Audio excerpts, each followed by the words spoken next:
شروع اللہ کے نام سے جو بڑا مہربان نہایت رحم والا ہے۔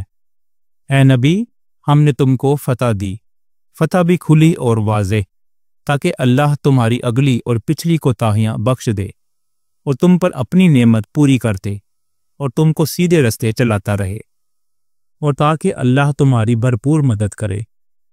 وہی تو ہے جس نے مومنوں کے دلوں پر تسکین نازل فرمائی تاکہ ان کے ایمان کے ساتھ اور ایمان بڑھے، اور آسمانوں اور زمین کے لشکر سب اللہ ہی کے ہیں، اور اللہ جاننے والا ہے، حکمت والا ہے۔ یہ اس لیے کہ وہ مومن مردوں اور مومن عورتوں کو بہشتوں میں جن کے نیچے نہریں بہہ رہی ہیں داخل کرے، وہ اس میں ہمیشہ رہیں گے، اور تاکہ ان سے ان کے گناہوں کو دور کر دے، اور یہ اللہ کے نزدیک بڑی کامیابی ہے۔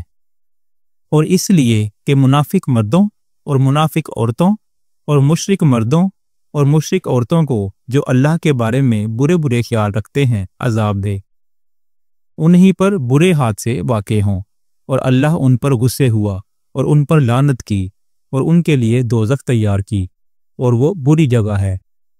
اور آسمانوں اور زمین کے لشکر اللہ ہی کے ہیں، اور اللہ غالب ہے، حکمت والا ہے۔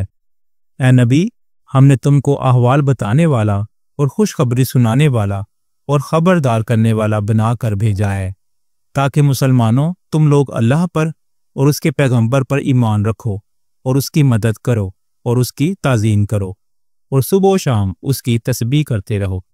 اے نبی، جو لوگ تم سے بیعت کرتے ہیں وہ در حقیقت اللہ سے بیعت کرتے ہیں، اللہ کا ہاتھ ان کے ہاتھوں پر ہے۔ پھر جو شخص عہد کو توڑے تو عہد توڑنے کا نقصان اسی کو ہے، اور جو اس بات کو جس کا اس نے اللہ سے عہد کیا ہے پورا کرے تو وہ اسے عنقریب اجر عظیم دے گا۔ اے نبی، جو گنوار پیچھے رہ گئے وہ تم سے کہیں گے کہ ہم کو ہمارے مال اور اہل و عیال نے روک رکھا تھا، سو آپ ہمارے لیے اللہ سے بخشش مانگے۔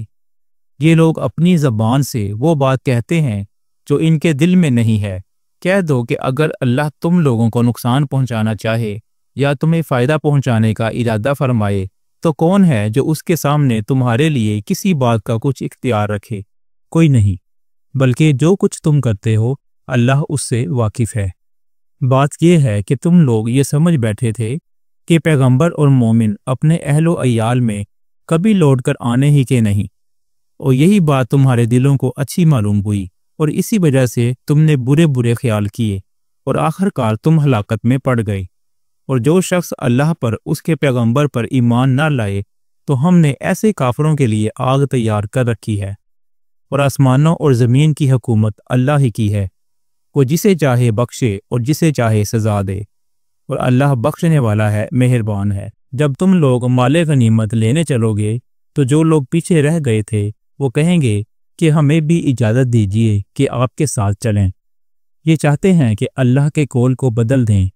کہہ دو کہ تم ہرگز ہمارے ساتھ نہیں چل سکتے، اسی طرح اللہ نے پہلے سے فرما دیا ہے۔ پھر کہیں گے نہیں، تم تو ہم سے حسد کرتے ہو۔ بات یہ ہے کہ یہ لوگ سمجھتے ہی نہیں مگر بہت کم۔ اے نبی، جو گنوار پیچھے رہ گئے تھے ان سے کہہ دو کہ تم جلد ایک سخت جنگجو قوم کے ساتھ جنگ کے لیے بلائی جاؤ گے۔ ان سے تم یا تو جنگ کرتے رہو گے یا وہ ہار مان لیں گے۔ اگر تم حکم مانو گے تو اللہ تم کو اچھا بدلہ دے گا، اور اگر منہ پھیر لو گے جیسے پہلی دفعہ پھیرا تھا تو وہ تم کو بڑی تکلیف کی سزا دے گا۔ نہ تو اندھے پر سختی ہے سفر جنگ سے پیچھے رہ جانے میں، اور نہ لنگڑے پر اور نہ بیمار پر سختی ہے۔ اور جو شخص اللہ اور اس کے پیغمبر کے فرمان پر چلے گا اللہ اس کو بہشتوں میں داخل کرے گا جن کے نیچے نہریں بہہ رہی ہیں، اور جو روگردانی کرے گا وہ اسے دردناک عذاب دے گا۔ اے پیغمبر، جب مومن تم میں سے اس درخت کے نیچے بیعت کر رہے تھے تو اللہ ان سے خوش ہوا، اور جو صدق و خلوص ان کے دلوں میں تھا وہ اس نے معلوم کر لیا، تو ان پر تسکین نازل فرمائی اور انہیں جلد فتح عنایت کی، اور بہت سی غنیمتیں وہ آئندہ بھی حاصل کریں گے، اور اللہ غالب ہے، حکمت والا ہے۔ اللہ نے تم سے بہت سی غنیمتوں کا وعدہ فرمایا ہے کہ تم ان کو حاصل، پھر اس نے یہ غنیمت تمہیں جلدی سے دلوا دی اور لوگوں کے ہاتھ تم سے روک دیے۔ غرض یہ تھی کہ یہ مومنوں کے لیے اللہ کی قدرت کا نمونہ بن جائے اور وہ تم کو سیدھے رستے پر چلائے اور کچھ اور غنیمتیں دے گا جن پر تم قدرت نہیں رکھتے، اور وہ اللہ ہی کی قدرت میں ہے، اور اللہ ہر چیز پر قادر ہے۔ اور اگر تم سے کافر لڑتے تو وہ پیٹ پھیر کر بھاگ جاتے، پھر وہ کسی کو نہ دوست پاتے اور نہ مدد کا۔ یہی اللہ کی عادت ہے جو پہلے سے چلی آتی ہے، اور تم اللہ کی عادت میں کبھی تبدیلی نہ پاؤ گے۔ اور وہی تو ہے جس نے تم کو ان کافروں پر فتح یاب کرنے کے بعد سرحد مکہ میں ان کے ہاتھ تم سے اور تمہارے ہاتھ ان سے روک دیے، اور جو کچھ تم کرتے ہو اللہ اس کو دیکھ رہا ہے۔ یہ وہی لوگ ہیں جنہوں نے کفر کیا اور تم کو مسجد حرام سے روک دیا، اور قربانیوں کو بھی کہ اپنی جگہ پہنچنے سے رکی رہیں۔ اور اگر ایسے مسلمان مرد اور مسلمان عورتیں نہ ہوتیں جن کو تم جانتے نہ تھے کہ اگر تم ان کو پامال کر دیتے تو تم کو ان کی طرف سے بے خبری میں نقصان پہنچ جاتا، تو بھی تمہارے ہاتھ پتہ رہتی، مگر تاخیر اس لیے ہوئی کہ اللہ اپنی رحمت میں جس کو چاہے داخل کر لے۔ اور اگر دونوں فریق الگ الگ ہو جاتے تو جو ان میں کافر تھے ان کو ہم دکھ دینے والا عذاب دیتے۔ جب کافروں نے اپنے دلوں میں ضد کی، اور ضد بھی جاہلیت کی، تو اللہ نے اپنے پیغمبر اور مومنوں پر اپنی طرف سے تسکین نازل فرمائی، اور ان کو پرہیزگاری کی بات پر قائم رکھا، اور وہ اسی کے مستحق اور اہل تھے، اور اللہ ہر چیز سے خبردار ہے۔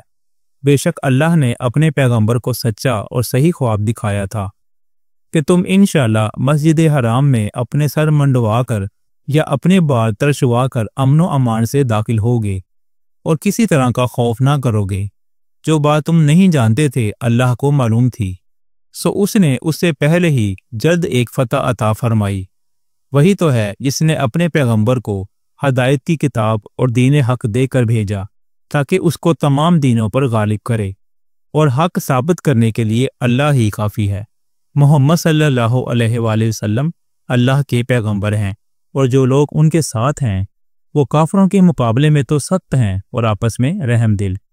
اے دیکھنے والے، تو ان کو دیکھتا ہے کہ اللہ کے آگے جھکے ہوئے سر بسجود ہیں، اور اللہ کا فضل اور اس کی خوشنودی طلب کر رہے ہیں۔ کثرت سجود کے اثر سے ان کی پیشانیوں پر نشان پڑے ہوئے ہیں۔